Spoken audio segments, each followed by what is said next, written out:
어머니, 이제 요양원으로 가시는 게 어떨까요? 몸이 예전 같지 않아 혼자 지내는 것이 점점 버거워지던 때 사위가 먼저 함께 살자고 말했습니다. 혼자 두면 마음이 놓이지 않는다며 같이 살면 병원도 식사도 훨씬 편할 거라고 했습니다. 딸도 그 말에 고개를 끄덕였고 나는 그 말에 기대어 이 집으로 들어왔습니다. 사위는 정성스러웠습니다. 아침마다 혈압을 재주었고 약은 날짜별로 정리해 주었으며 병원에 갈 때면 늘 팔을 내주었습니다. 동네 사람들까지 요즘 보기 드문 사위라며 딸보다 더 살갑다고 말할 정도였습니다. 나 역시 그렇게 믿었고 이 집이 내 노후가 될 거라 생각했습니다. 그러던 어느 날 내 딸이 사고로 세상을 떠났습니다. 장례가 끝난 뒤에도 나는 현실을 받아들이지 못했고 딸 사진 앞에 앉아 하루를 보내는 날이 많아졌습니다. 그때부터 나는 마음속으로 생각하고 있었습니다.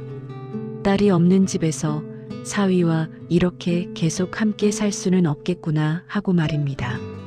시간이 지나자 집안의 공기가 달라졌습니다.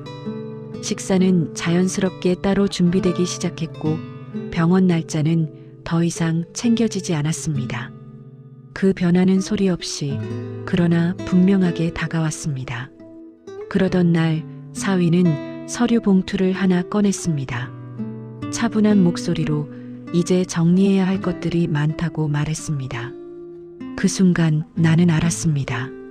내가 이미 떠나야 할 사람으로 정리되고 있다는 걸 말입니다. 내 명의로 된 집, 딸에게 넘겨두었던 재산, 그리고 언젠가는 이어질 상속. 사위가 왜 그토록 함께 살자고 했는지, 왜 그렇게 정성스러웠는지가 그제야 또렷해졌습니다.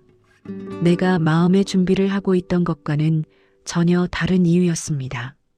며칠 뒤 사위는 연세도 있으니 시설을 알아보는 게 서로 편할 것 같다고 말했습니다. 말투는 공손했지만 그 말에는 선택지가 없었습니다.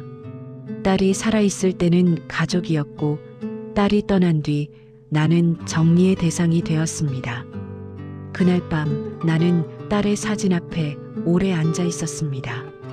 나도 언젠가는 떠날 생각이었지만 이런 시기일 줄은 몰랐습니다. 준비할 시간도 마음을 다잡을 틈도 없이 말입니다. 사위에게 저는 정말 가족이었을까요? 아니면 필요할 때만 곁에 둔 사람이었을까요?